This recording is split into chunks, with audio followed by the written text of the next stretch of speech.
Welcome to day 2 at Automechanika Birmingham. Now, it's the first time I've done an intro piece underneath a car. Not technically under it because the camera won't zoom out that far, but that's now official. And as you can tell, I'm here on the Schaeffler stand. Now, the big news story from the lead up to the show was that big exhibitors such as Schaeffler and ZF are back. They're back at the NEC, they've got big stands and they're showcasing a range of different products. Also in this video, I've got an exclusive interview with Nicholas Hamilton on the NGK stand. He also took to the VR simulator they had on stand, so we'll have a look at his lap of Silverstone then. So, let's give you a quick spin around the halls for today, catch up with some news, and enjoy.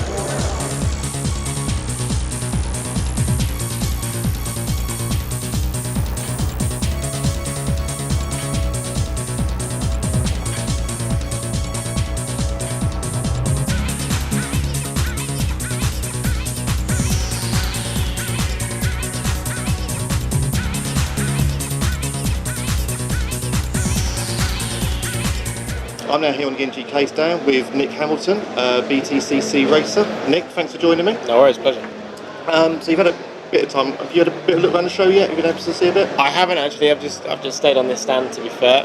Here with the NGK lot, and yeah, getting to know the guys. A fresh partnership for me with these guys, and yeah, just getting an understanding of them. They're a very family-orientated brand.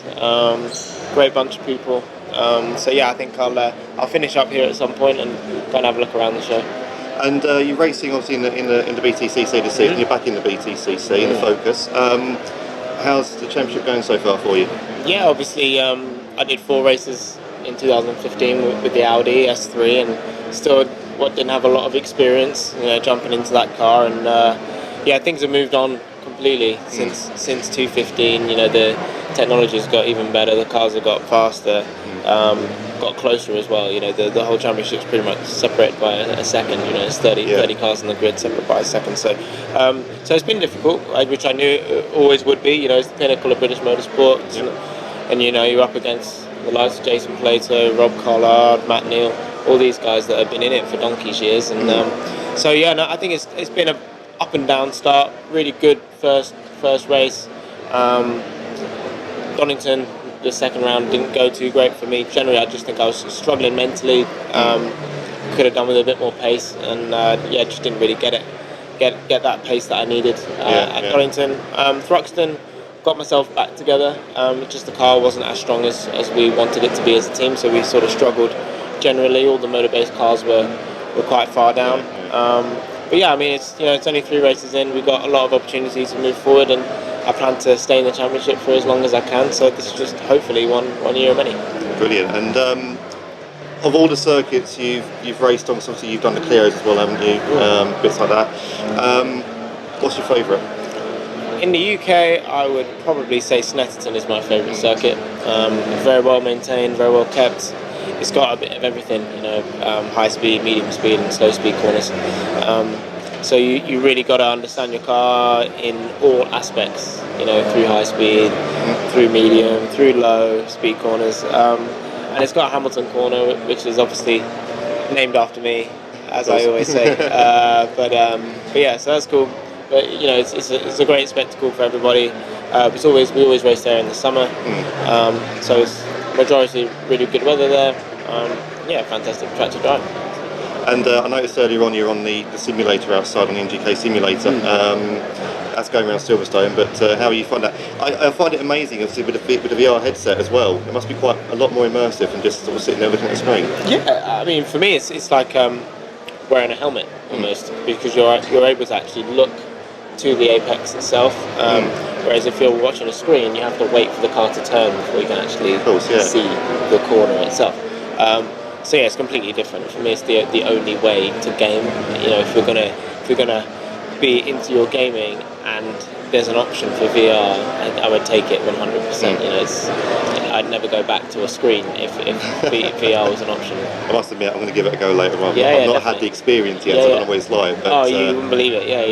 You don't believe it till you actually try it and see it for yourself. So, yeah, you'll enjoy I it. sort of see people sitting there watching with the headsets, and they are looking around, and I'm thinking I would normally be looking straight up, so I get your point with the apex. Totally. Yeah, so you're always looking, but that's what you would do in real life. Yeah. So what's your hopes for this year in the championship? For me, it's just to develop. I'm very inexperienced.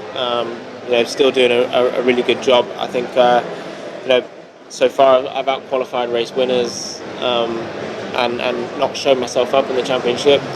My target is to develop as a driver, just get stronger. I would say I've developed most in the first 3 races than I ever have in all my whole career put together. So the target is to have a good couple of top 10 results. I would love. Top 15 is probably the target, and then work my way up. Get to top 10 and then top 5 eventually. Whether that is this year or a couple of years from now, my target is just to keep moving forward, getting used to my craft. I don't really have a good foundation. I've been in and out of motorsport for many years with lack of budget and stuff, so I've never really had to or been able to focus on one thing and continue moving forward. So just to develop as a driver and see where that takes me, and try and get as close to my teammates as possible. And just one last question out of interest. You said you obviously drove the Audi in 15, you got the Ford this time. Out of 2 cars, which one's the better one? I'd definitely say the Ford is a better car. Motorbase is, I would say, the best team I've worked with. Very, very structured, very hungry, very driven, and how they go about their motorsport is very professional.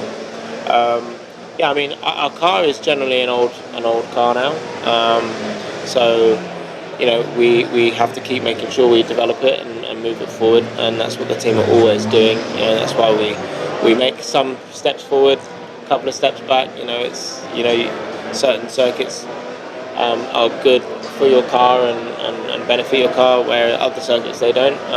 But that's the nature of the beast that we're in and the game that we're in.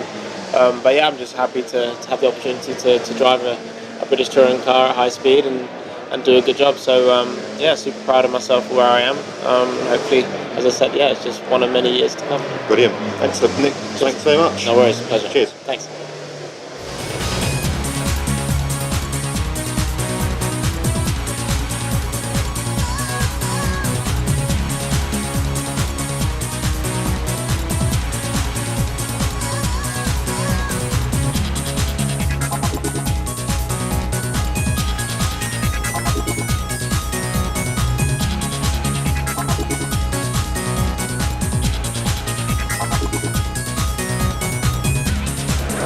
So that's it for day 2 at Automechanika Birmingham, and your eyes are not deceiving you, that is not a misprint. Next time, 8th to 10th of June 2021. So if you're not coming to the NEC tomorrow, you're going to miss out for 2 years. Make sure you register your tickets and get here. It's been really busy, there's been a lot of good products.